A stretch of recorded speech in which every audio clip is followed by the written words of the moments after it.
कोल्हापूर महानगरपालिका निवडणुकीच्या पार्श्वभूमीवर राजकीय वातावरण चांगलंच तापलेलं आहे। महायुतीच्या नेत्यांनी काँग्रेस आमदार सतेज पाटील यांच्यावर थेट हल्लाबोल केलाय।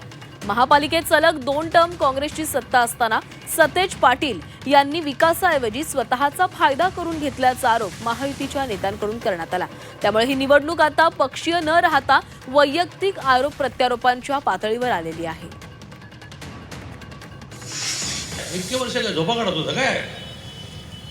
या एवढीशा 5 लाखाच्या शहराचे रस्ते झाले नाही, पिण्याच्या पाण्याची व्यवस्था नाही आहे। जे रस्ते झाले तर घपला झाला, ढपला पडला। जी पाण्याची व्यवस्था झाली ती थेट पाईपलाईन नावाने थेट त्यांच्या डायरेक्ट बावड्याच्या घरातच पैसे गेले। वाटेत छिद्र पडली पण आम्हाला कोणाला मिळालंच नाही, पाणी पण नाही, पैसे थेट गेले, थेट पाईपलाईन डायरेक्ट बावड्याच्या घरामध्ये। मग तुम्ही काय करत होतात? अहो, ज्यांनी नुसत्या थापा मारल्या की कन्व्हेन्शन सेंटर आणतो गेले 30-35 वर्ष ज्यांनी राज्य केलं त्यांनी कन्व्हेन्शन सेंटर आलं नाही, तर ते सन्माननीय मुख्यमंत्र्यांनी 300 कोटीचं कन्व्हेन्शन सेंटर या कोल्हापूरसाठी मंजूर केलं।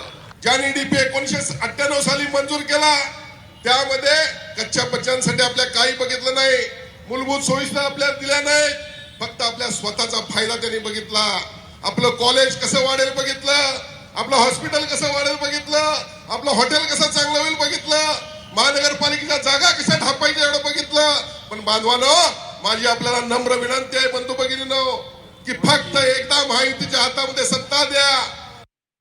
2.5 वर्ष महापालिकेवर प्रशासकांची सत्ता आहे आणि त्यातला पंचनामा करा म्हणतात। निश्चित करा, आमची काही हरकत नाही, परंतु पंचनामा करत असताना त्यांच्या ताब्यात 15 वर्ष सत्ता होती महापालिकेची, त्याचा सुद्धा पंचनामा झाला पाहिजे ही मागणी मी आज या ठिकाणी करतो। करा पंचनामा तुम्ही बेलाशा। मी जे सांगितली कामं ती आम्ही या कोल्हापूरला केलेली आहेत, दिलेली आहेत, निधी आलेला आहे।